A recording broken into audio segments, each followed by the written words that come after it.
Hi, and welcome to another QuizCom Forms training video. Today we're going to talk about activities.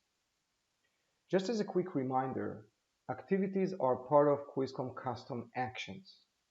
A custom action is actually a workflow, and once a custom action is triggered, it will execute the included activities.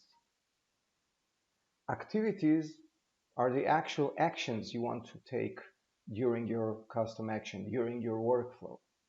Each activity is just a single task, such as add an item, copy an item, delete an item, and so on. Once you create an activity, you can use it within the custom action. So activities cannot be used directly from QuizCom forms. You need to have a custom action to execute these activities. So activities are the first thing you need to create before you create your custom action. Let's see now how we create an activity and talk about some more features that activities have. I have this purchase requests model list, and I'll be using this list to demonstrate the creation of activities and custom actions. First thing, let's see how the new item form looks like. So as you can see, it's a very simple form, just title, description, and price. Now, to create activities and custom actions, and actually to configure any QuizCom Forms feature, you need to go to the Lists QuizCom Apps settings page. And the first thing we'll be doing is we'll create an activity. Okay, so let's click the Activities link. And this is the Activities settings page. It's empty because we have no activities yet. Let's click the New Activity button here. So to create an activity, you need to select one of the available types. Add an item, add a new SharePoint list item to a local or remote list. Copy item can copy items or documents between lists, libraries. These lists or libraries don't need to be on the same site. They can be on separate sites. Delete an item, same thing. Just deletes an item from a list or a document from a library. Again, it can be a local or a remote list or library on a different site. Email sends an email. Get column value is required when you need to get a value for another activity to use. We'll get to it, but this one just gets a column value from a list or library, and you need to provide some query to find the exact row from which you want to get the value.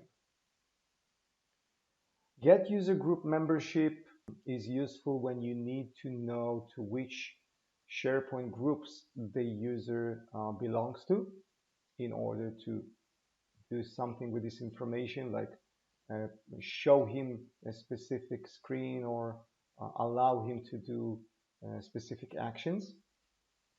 Get user profile property retrieves a parameter property from the user profile. So if you want to find the user's manager or any other user property that exists in the SharePoint profile service, you can use this activity.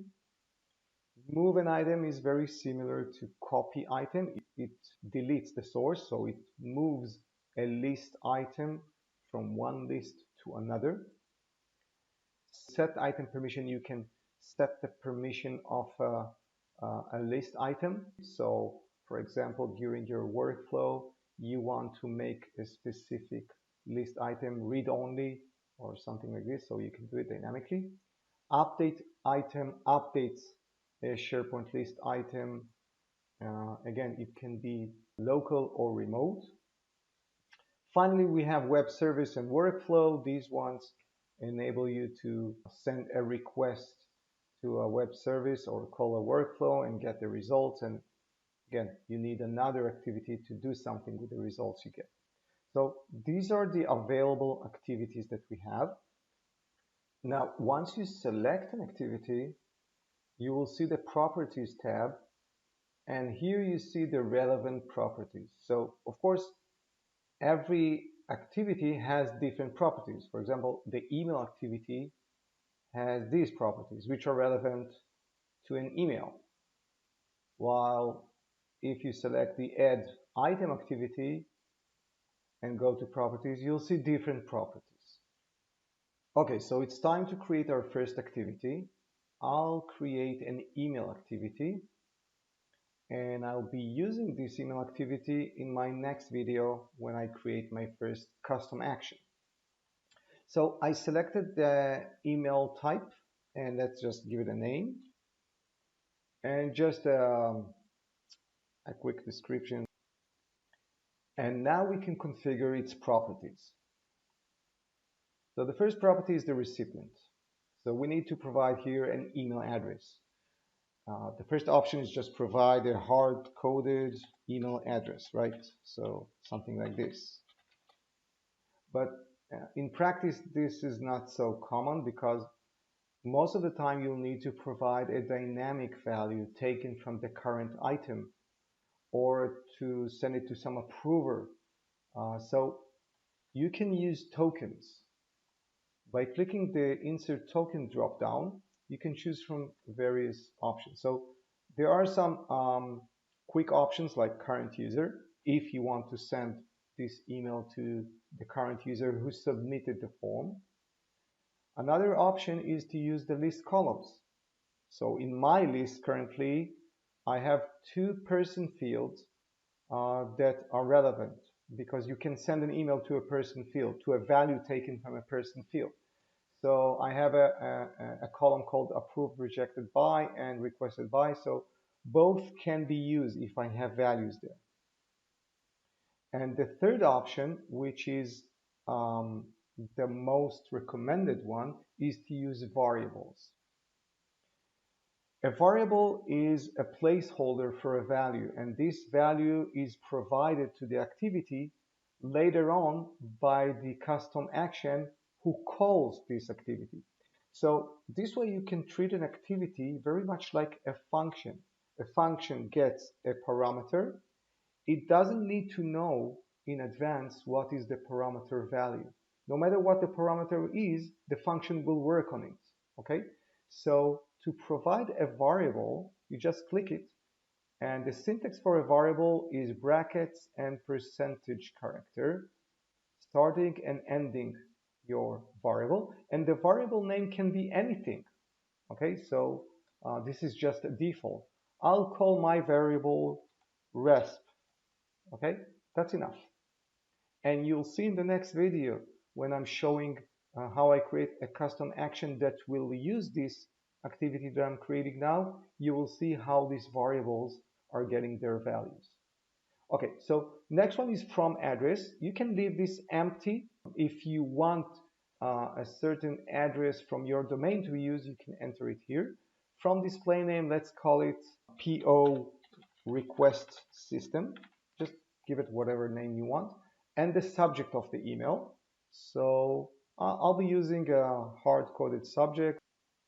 So I have my subject, and now is the body of the email. And here you have a rich text editor, which means you can use not just plain text, but you can use all the available formatting. But the important thing is that you can, of course, include dynamic data in your email body and subject, because you have these tokens everywhere, to make this email message dynamic. So in our example, this is a PO request notification that will be sent to some approver. So let's provide some data about this request. So to use data in your email, again, you should use the tokens dropdown, and you have all these options, including variables that, as I said, it's the recommended thing to do, or directly use list column values from your list. So I'll be doing something like this.